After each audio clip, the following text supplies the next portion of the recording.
Niining panahon nga ang putling ebanghelyo gihagit sa mga hiwi nga pagtulunan. Kinahanglan mo barug ang mga tinunan ni Kristo sa pagpakigbisog sa paglaban sa pagtuo nga makausa ug alang sa tanang panahon gihatag sa Dios ngadto sa iyang katawhan. Maoy hinungdan nga namugna kining tulumanon ang putling ebanghelyo. 30 minutos nga pagsabwag sa tinuod nga ebanghelyo kauban ni Pastor Jeremias Hangad. Ang putling ebanghelyo tulumanon nga gihatod kaninyo sa Unidos Community Bible Fellowship sa Unidos Plaridel, Misamis Occidental. Ang putling ebanghelyo, ang putling ebanghelyo, ang putling ebanghelyo.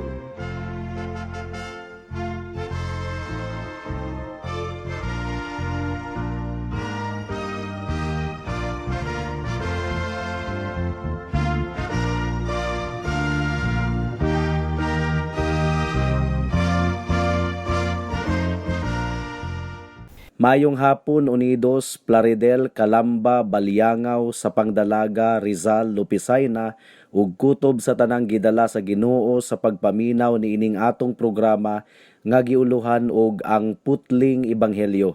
Sa makausapa kini ang inyong igsuon ug higala sa kahanginan si Pastor Jeremias Lauri Hangad sa Unidos Community Bible Fellowship, dinuyugan sa iglesia nga nag-sponsor ni ining atong programa, ang Salitran Covenant Bible Church sa Barangay Salitran, Dakbayan sa Dasmariñas, probinsya sa Cavite. Akong gipaabot ang akong pagpanimbaya sa akong lolo nga si Isabelo Lauri Sr. sa New Look, Plaridel, sa akong mga maestro ug maestra ug mga kabatch 1997 sa Liberation Institute ug sa regular natong mga tigpaminaw sa Calamba Public Market. Ang atong teksto ning takna sa kahaponon makita sa mga buhat kapitulo 18, bersikulo 18 hangtod sa 23. Ang giingon diri, human ini nagpabilin si Pablo sa Corinto sulod sa daghang mga adlaw uban sa mga kaigsuonan. Unya mibiya siya kanila og milawig kuyog ni Priscilla ug Aquila paingon sa Syria. Sa wala pa siya mugikan sa Singkriya, nagpaupaw siya tungod sa panaad nga iyang gihimo. Miabot sila sa Efeso diin gibili niya si Priscilla ug si Aquila.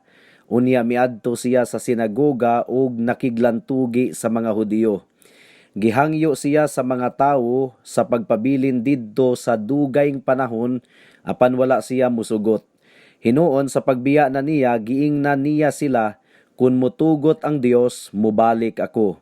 Unya milawig siya gikan sa Efeso. Sa pag-abot niya sa Caesarea, miadto siya sa Jerusalem ug gipangumusta niya ang simbahan ug unya milahos siya sa Antioquia. Wala madugay migikan siya ug miagi sa kayutaan sa Galacia ug Phrygia ug gilig-on niya ang tanang mga magtotoo. May the Lord bless the reading and hearing of His word. Atong nakatunan ni adtong miaging semana nga didto sa Corinto naningkamot unta ang mga Hudiyo nga mual kontra ang gobyerno sa bag-ong natukod nga Kristohanong relihiyon, pinaagi sa pagpasaka og kiha kang Pablo sa korte ni Gobernador Gallio. Nga siya kuno nagtudlo og bag-ong mga pagtulunan nga supak sa balaod ug nga posibleng makapagubot sa Pax Romana o taas nga yugto sa kalinaw didto sa imperyo sa Roma. Kung nagmalampuson paunta sila nga mahimong anti-Christian ang pangatungdanan ni Gobernador Gallio, mahimo unta kadtong kapasikaran nga mahimong anti-Christian usab ang uban pang mga gingsakupan sa Imperyo Romano ug mapalong nadayon eventually ang Christian religion. Apan wala kadto itugot sa Ginoo nga mahitabo. Nangaulawan hinuon ang mga Hudiyo nga mikiha kang Apostol Pablo. Dili gayud pildido ang atong Ginoo, dalaygon ang iyang ngalan. Karon sa atong teksto ning takna sa kahaponon, mga kahigalaan, nakita nato nga human sa usa ka tuig ug tunga sa pagpamuhat ni Pablo didto sa Corinto, nakadesisyon siya nga muadto sa Antioquia, muadto siya sa iyang sending church. Kung unsa man ang nakapaaghat ni Pablo sa iyang desisyon nga mubiya sa Corinto, wala kita masayod tungod kay hilo man ang atong teksto mahitungod niini. Nagduda ko nga ang iyang panaad nga Nazirita o Nazirite vow ang nakapabugat sa iyang desisyon. Ang Nazirite vow, mga kahigalaan, usa kadto ka matang sa seremonial nga panaad nga makumpleto lamang inig-adto ni Pablo didto sa templo sa Jerusalem. Ang Nazirite vow, kung wala pa kamo masayod kung unsa kini, usa kadto ka ekspresyon sa pagpasalamat sa Dios pinaagi sa seremonyas tungod kay giampingan sa Dios ang iyang kinabuhi didto sa Corinto. Usa pud kadto ka pagpamatuod nga nagpakita gihapon si Pablo og pagrespetar sa iyang Hudiyo nga kagikan. Karon mikuyog usab kaniya si Aquila ug si Priscilla. Again, wala pud ta masayod sa hinungdan sa ilang desisyon nga mubiya pud didto sa Corinto. Basin og gusto lang nilang ubanan si Pablo, o di ba kaha mag-change location sila sa ilang negosyo? Apan bisag unsa pa man ang ilang rason, mga kahigalaan, nagtuo ko nga ang Dios na gayud mismo ang nag-aghat kanila nga mukuyog kang Pablo. Tungod kay kining managtiayuna, mga kahigalaan, si Aquila ug si Priscilla pagagamiton ra sa Ginoo sa ministeryo sa usa ka gifted nga magwalali nga si Apolos aron makabaton kini og mas insaktong pagsabot sa ebanghelyo sa atong Ginoong Hesukristo. Maila-ila ra nato kadtong si Apolos sa mga sunod nga kapitulo ug bersikulo nga atong pagatun-an sa atong programa diri sa kahanginan. Gisunod lamang ni Aquila ug Priscilla ang paggiya sa balaang espiritu kanila. Adunay duha ka bahin ang atong pamalandong ning takna sa kahaponon. Una, ang leksyon nga atong makatunan mahitungod sa pagtuman sa atong mga panaad sa Ginoo. Ikaduha, ang leksyon nga atong makatunan mahitungod sa pagpasakop sa kabubuton sa Ginoo. Mudangat na kita sa unang punto. Ang leksyon nga atong makatunan mahitungod sa pagtuman sa atong mga panaad sa Ginoo. Ang panaad, mga kahigalaan, usa ka seryosong butang atubangan sa Dios. Dili man sala ang paghimog panaad ngadto sa Dios, basta magamping lang gayud kita nga tumano nato ang atong panaad. Daghan kaayo og examples ang Biblia mahitungod sa mga panaad ngadto sa Dios. For example, sa Genesis chapter 28 verse 22, sa pag-adto ni Jacob sa Mesopotamia, misaad siya nga iyang ihalad ang usa sa 5 bahin sa iyang kabtangan ngadto sa Ginoo. Mao nga si Moses, daghang mga katuigan ang milabay, gikan kaniadto, mipanday og mga regulasyon mahitungod sa mga panaad. Paminawan ninyo ang Deuteronomy chapter 23 verses 21 to 23. Ang giingon diri, kung may gipanaad kamo sa Ginoo nga inyong Dios, kinahanglang inyo kining tumanon kay paninglon kini sa Ginoo ug sala ang dili pagtuman niini. Apan kung dili kamo manaad, dili kamo makasala. Tumana gayod ang inyong mga panaad sa Ginoo nga inyong Dios. So dili dautan ang paghimog panaad, mga kaigalaan, dautan kung dili kita mutuman sa atong gisaad. Dili po dautan kung dili kita manaad, dili kuno kita makasala. So optional di ay ang paghimog saad atubangan sa Ginoo. Ug ang pinakataas nga matang sa panaad sa mga Hudiyo, mao kadtong gitawag og Nazirite vow. Ug mao kadto ang matang sa panaad ni Apostol Pablo sa atong teksto ning takna sa kahaponon. Ang mga naghimog Nazirite vow o Nasirita nga panaad, kinahanglang maglikay sa tanang matang sa bino ug ilimnon nga makahubog. Kinahanglan usab nga dili sila magpaalot sa ilang buhok ug dili usab sila mutambong og vigil sa patay. Kini nga matang sa panaad kasagara mokabat og 8 ka adlaw, mausahay moabot pa og pila ka bulan ug mausahay depende sa nagsaad mulungtad kini sa tibuok nga kinabuhi sa tawo nga nanaad. Kung mahuman na ang panaad, ang pari sa templo maghalad og laki nga karniro isip halad nga sinunog, o bayi nga karniro isip halad alang sa kapasayloan sa sala, o batanong mga karniro alang sa halad pangkalinaw. Dayon ang pari mao ang mulabaha sa buhok or muupaw sa ulo sa nanaad didto sa pultahan sa tabernakulo aron sunugon kini isip halad nga sinunog didto sa altar sa templo. Kadtong mga nanaad didto sa layo nga dapit nga dili makaadto sa templo sa Jerusalem, inighuman sa yugto sa ilang panaad, makahimong mubuhat sa uban pang mga seremonyas sa lugar mismo diin sila nanaad. Ug mao kini ang nahitabo sa atong teksto karon. Tinuod nga giupaw na ni Pablo ang iyang buhok didto sa Sincrea, apan iyang gidilatar ang uban pang mga seremonyas hangtod nga nakaadto na siya sa Jerusalem, sumala sa nakarecord sa Kapitulo 21, versikulo 23 hangtod sa 24. Karon ang pangutana, mga kaigalaan, nganong naghimo pa man si Pablo og Nazirite vow o nasirita nga panaad ngadto sa Ginoo? Well, ang posibleng rason mao nga nagpasalamat siya sa Ginoo sa pag-amping sa iyang kinabuhi didto sa Korinto. Apan nagtuo ko nga gibuhat kadto ni Pablo aron kumbinsihon ang mga Hudiyo nga wala gitamay ni Pablo ang ilang balaod ug nga dili siya kaaway sa mga Hudiyo. Mao nga sumala sa kustumbre sa nasod sa Israel, gihimo ni Pablo kadto nga panaad tungod kay wala man po'y dautan ni adto nga matang sa panaad. Pamaagi kadto ni Pablo aron mabugnaw ang kasuko sa mga Hudiyo kaniya. Mao kini ang iyang gipasabot sa unang Korinto kapitulo 9, bersikulo 19 hangtod sa 23. Paminawan ninyo ang giingon ni Pablo dire.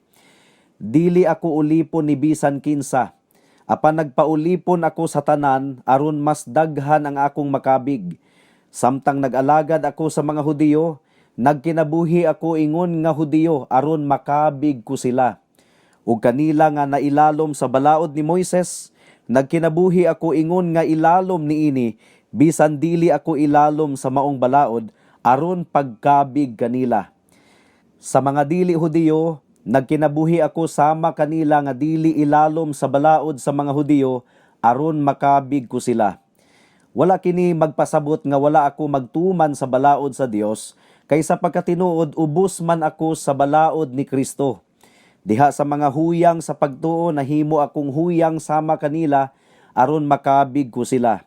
Busa nagpahiuyon ako sa tanang tawo aron maluwas ko ang pipila kanila sa bisan unsang paagi. Gihimo ko ang tanan tungod sa maayong balita aron makaambit ako sa panalangin niini. So masabtan nato nganong naghimo pa si Pablo og Nazirite vow tungod kay nakig-uyon siya sa mga Hudiyo aron makabig niya ang pipila sa kanila. Of course, nasayod si Pablo nga walay merito kadtong maong panaad nga iyang gihimo alang sa iyang kaluwasan ug nga dili kinahanglang sundon kadto sa tanang mga Kristohanon karon. Tungod kay wala naman kita nahailalom sa balaod sa mga Hudiyo. Gibuhat lamang kadto ni Pablo, sumala sa iyang gipasabot sa basahon sa Korinto, isip pagpakig-amigo sa mga Hudiyo or pagpakig-uyon kanila, pamasin nga makabig niya sila ngadto kang Kristo, tungod kay dako man gayud kaayo ang ilang kasuko kang Apostol Pablo. Apan isip mga Kristohanon, mga kaigsuunan, kinahanglan ba kitang manaad ngadto sa Ginoo sama sa Nazirite nga panaad? Well, mga kaigsuunan, labaw pa sa nasirita nga panaad ang kinahanglan natong tumanon. Ang Nazirite nga vow, temporaryo raman kadto, nga dili sila magpaalot sa ilang buhok for a certain period of time, ug dili sila muinom og bino ug bisag unsang matang sa isog nga ilimnon for a certain period of time. Apan ang mga Kristohanon, giawhag sa Biblia nga mulikay sa mga bisyo ug kailibgon sa kalibutan sa tibuok natong kinabuhi.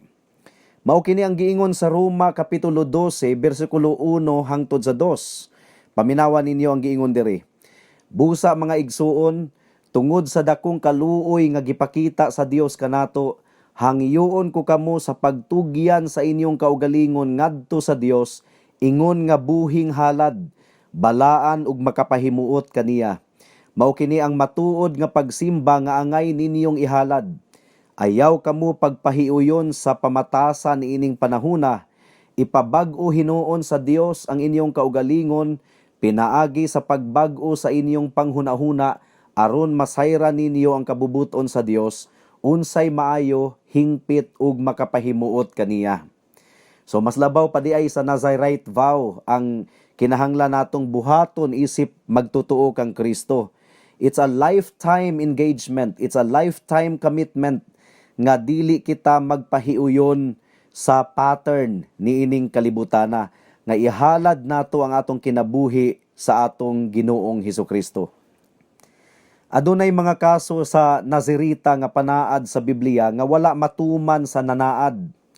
Usa na niadto ang panaad ni Samson ug daghan pang mga katawhan nga gikondenar sa mga propeta tungod kay wala nagmatinud-anon sa ilang panaad. Apan ang Dios, mga kaigsuunan, wala pagayod mapakya sa iyang mga saad. Niadtong nahulog ang tawo sa sala, misaad dayon siya nga iyang ipadala ang binhi sa babayi nga mao ang mupildi kang Satanas ug muluwas sa iyang mga katawhan. Gituman kini sa Dios niadtong iyang gipadala ang iyang bugtong anak nga si Hesukristo. Siya ang binhi nga gisaad nga mipildi kang Satanas ug mihalad sa iyang hamili nga dugo didto sa krus sa Kalbaryo alang sa iyang mga katawhan. Gituman sa Dios ang iyang saad. Ang tanang saad sa Dios sa iyang mga katawhan wala gayoy napakyas bisag usa. Si Jesus usab, mga kahigalaan, matinud-anon gayod sa iyang mga saad. Ug usa sa iyang mga saad nga naghatag og paglaom sa mga makasasala nga mudangop kaniya alang sa kaluwasan, mao ang nahasulat sa Juan kapitulo 6 bersikulo 37 nga nag-ingon, ang tanang mudangop kanako dili ko gayod isalikway. Usbon ko, misaad si Kristo nga ang tanang mudangop kaniya dili gayod niya isalikway. Busa higala, dangop na sa Ginoo karon alang sa imong kaluwasan. Kung nabati nimo ang kabug-aton sa imong sala, dangop kang Kristo, anaa kaniya ang kapasayloan, pinaagi sa iyang hamili nga dugo. Gani gidugangan pagayod ni Jesus ang iyang saad sa Juan kapitulo 10 bersikulo 27 hangtod sa 30. Ang iyang giingon, ang akong mga karnero mamati sa akong tingog. Nakaila ako kanila ug sila nagsunod kanako. Naghatag ako kanila sa kinabuhing dayon ug dili na gayud sila mga matay ug walay makaagaw kanila gikan kanako. Ang akong amahan nga maoy naghatag kanila ngari kanako labaw sa tanan ug walay makaagaw kanila gikan sa amahan. Ako ug ang akong amahan usara. Mao nga ayaw og dudahi ang saad ni Jesus higala. Ayaw siya og ipakabakakon. Ang tanang mutuo ug musalig kaniya iya gayong pagaluwason. Ug ang iyang gisugdang maayong butang sa iyang mga katawhan, iya gayod kining tumanon ug humanon hangtod sa iyang pagbalik. Sumala sa nahasulat sa Pilipos kapitulo 1 bersikulo 6. Mudangat na kita sa ikaduhang punto. Ang leksyon nga atong makatunan mahitungod sa pagpasakop sa kabubuton sa Ginoo. Ang giingon sa bersikulo 19 sa atong teksto, miabot sila sa Efeso diin gibili niya si Priscilla ug si Aquila. Unya miadto siya sa sinagoga ug nakiglantugi sa mga Hudiyo. Well, kung inyong nahinumduman sa nangagi nato nga mga pagtuon sa nahaunang mga kapitulo sa basahon sa mga buhat, gibabagan sa balaang espiritu ang unang plano ni Pablo nga moadto sa Efeso. Apan karon sa atong teksto, nakabisita na siya didto ug sumala sa iyang naandan, misulod siya sa mga sinagoga ug nakigdiskurso sa mga Hudiyo.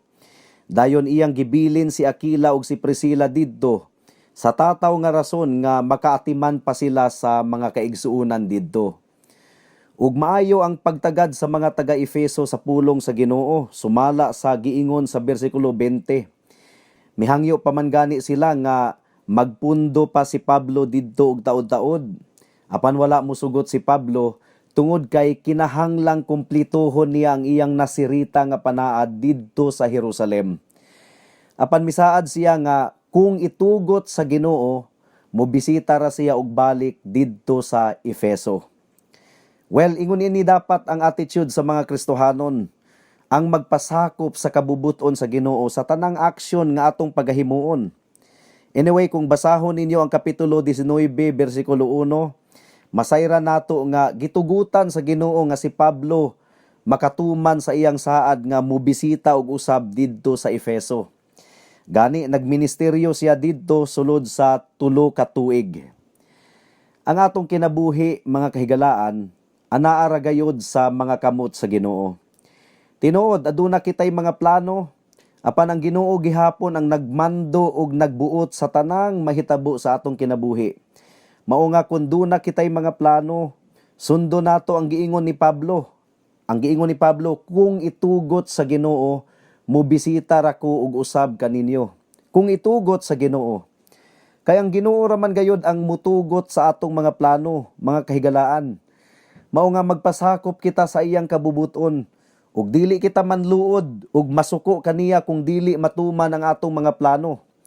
Paminawan ninyo ang giingon sa Santiago kapitulo 4 bersikulo 13 hangtod sa 17.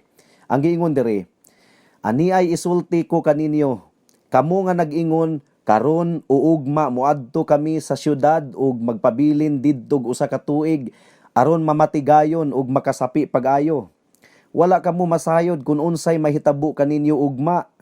Sama kamo sa gabon nga makita sa makadiyot ug unya mahanaw.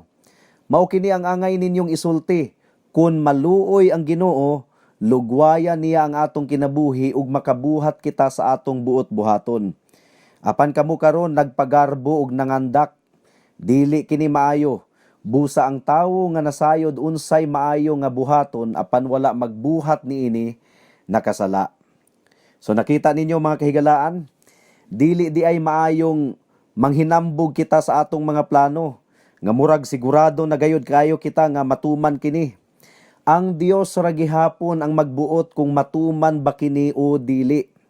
Klaro kayo ang giingon mahitungod niini sa Panultihon kapitulo 19 bersikulo 21. Paminawan ninyo ang giingon diri.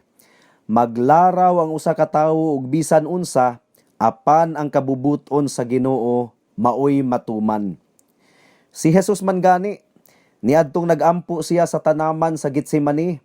Nagampo siya, amahan ko, kung mahimo, ipalabay na lang kanako kining kupa sa pag-antos.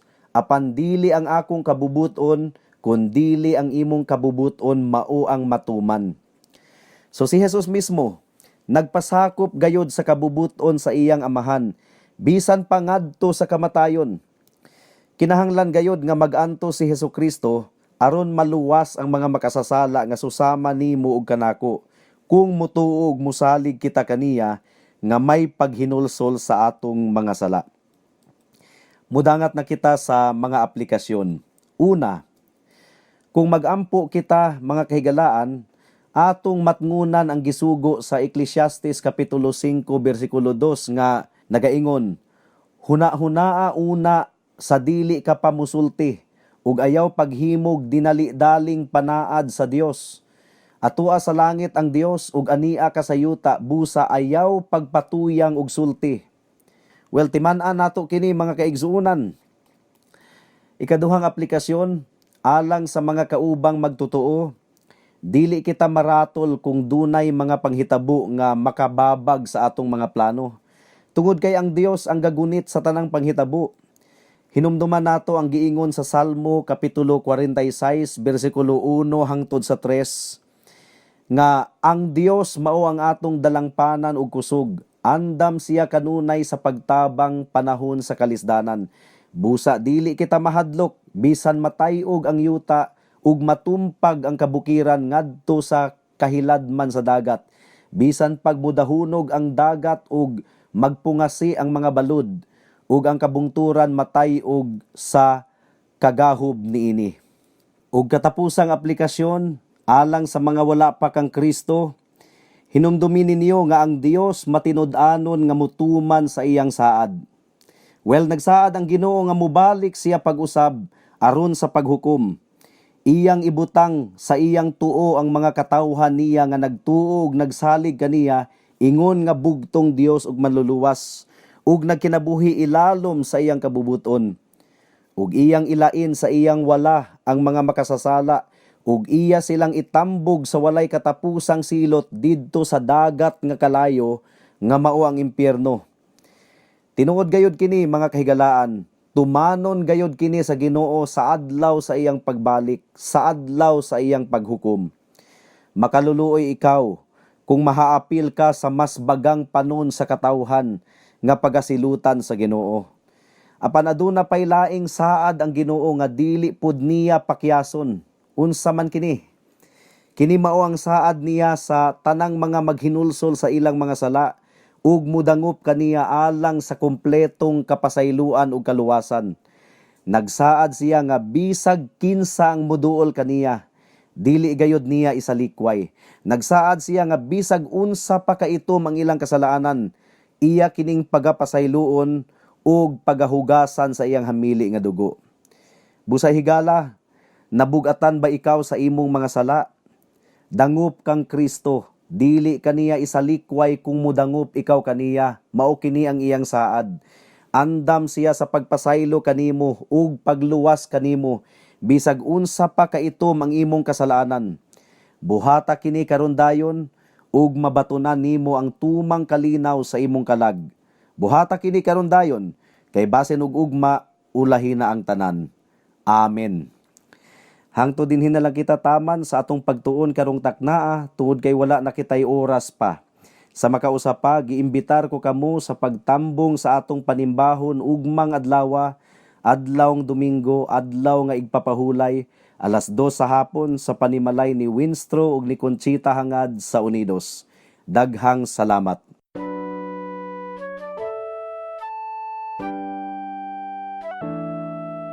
Noon ay bulag ako sa daan ng kaligtasan. Tulad ng marami, nakatuon ako sa sarili. Mabait naman at matulungin at walang kapwang inabuso. Kung kaya't ang tiwala ko, malamang ligtas ako.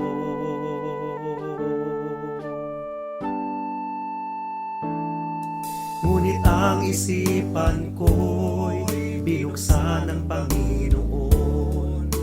Bigat ng kasalanan ko'y pinakita niya sa akin. Dagdag pa ang aking puso, likas na sa Diyos ay umaayaw. Kung kaya't ako'y nabahala sa aking kaluluwa. Ano nga bang batayan ng katubusan at kaligtasan ng isang katulad kong makasalanan? Ngayon ay batid ko na ako'y walang magagawa upang ituwid ang aking kaluluwa. Sa harapan ng Diyos, ako'y tumawag kay Jesus at nagtiwala ng lubos sa Kanyang kapatawaran at awang puspos. Siya lang ang manunubos pagkat siya'y namatay sa krus. Dahil sa aking kasalanan, ang sumpa sa Kanya'y binuhos.